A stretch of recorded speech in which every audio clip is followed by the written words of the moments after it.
নমস্কার বন্ধুরা, লিপিস কিচেনে সবাইকে জানাই অনেক অনেক স্বাগত। তো আজকে আবারও চলে এসেছি নতুন একটা রেসিপি নিয়ে। আমি এখানে বানাতে যাচ্ছি মেটে আলু দিয়ে পাবদা মাছ। তো ওখানে মেটে আলুগুলো আমি গোল গোল করে কেটে নিয়েছি। একটা বাটির মধ্যে জল দিয়ে এটাকে ভিজিয়ে রেখেছি। তো চুলায় একটা কড়াই বসিয়ে দিয়েছি, তেল দিয়েছি এবং 5 ফোড়ন দিয়েছি 1 টিস্পুন। তো দিয়ে দিলাম শুকনো লঙ্কা এবং কেটে রাখা মেটে আলুটাকে আমি দিয়ে দেব তেলের মধ্যে।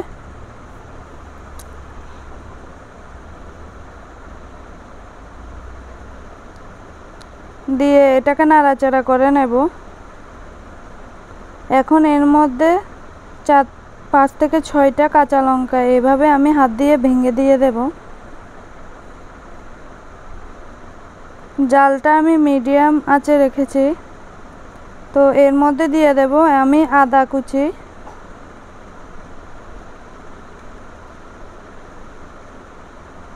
গ্রেট করে দেব গ্রেটার দিয়ে। আর দিয়ে দেব 4 থেকে 5টা রসুন কোয়া।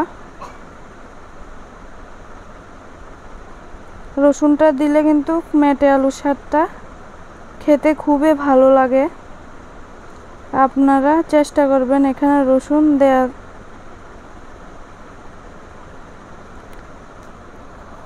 রসুনটাকে আমি গ্রেট করে দিয়ে দিচ্ছি। এখন এটাকে আর একটু নাড়াচাড়া করে নেব। দিয়ে দেব স্বাদ মতো নুন, আর দিয়ে দেব 1 চা চামচ হলুদ গুঁড়ো। এখন দিয়ে দেব জিরের গুঁড়ো 1 চা চামচ, আর লঙ্কার গুঁড়ো দিয়ে দেব 1 চা চামচ। দিয়ে এটাকে আমি ভালো করে ভেজে নেব মিডিয়াম আছে আলুটাকে।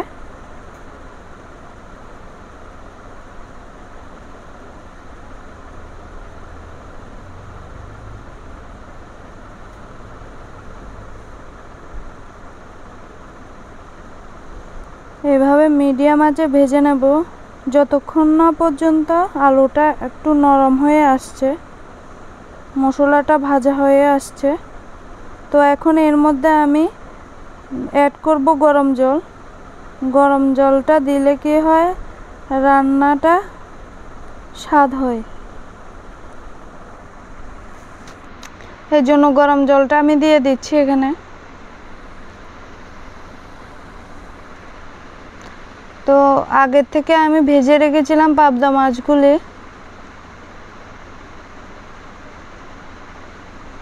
এখন এটাকে একটু ঢাকা দিয়ে 3 থেকে 4 মিনিট সেদ্ধ করে নেব। এরপরে ঢাকাটা সরিয়ে আলুটা যখন হালকা সেদ্ধ হয়ে আসবে তখন এর মধ্যে আমি দিয়ে দেব পাবদা মাছ ভেজে রাখা। আরও একটু বাকি আছে আলুটা সেদ্ধ হওয়ার জন্য, তো পাবদা মাছটা দিয়ে দেব। দিয়ে আবার ঢাকা দিয়ে রেখে দেব 4 থেকে 5 মিনিট অবধি। আঁচটা আমি কিন্তু মিডিয়াম আঁচে রেখেছি।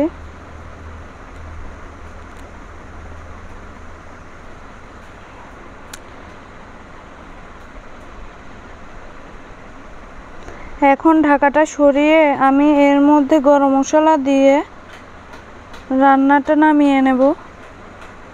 আলুটা পুরোপুরি সিদ্ধ হয়ে গেছে। তো রেসিপিটা যদি তোমাদের ভালো লাগে তাহলে আমার চ্যানেলটিকে লাইক এবং সাবস্ক্রাইব করতে একদম ভুলবে না, এবং পাশে থাকা বেল আইকনটি প্লিজ ক্লিক করে যাবেন, যাতে করে সবার প্রথমে আপনার কাছে চলে আসবে রেসিপিটা।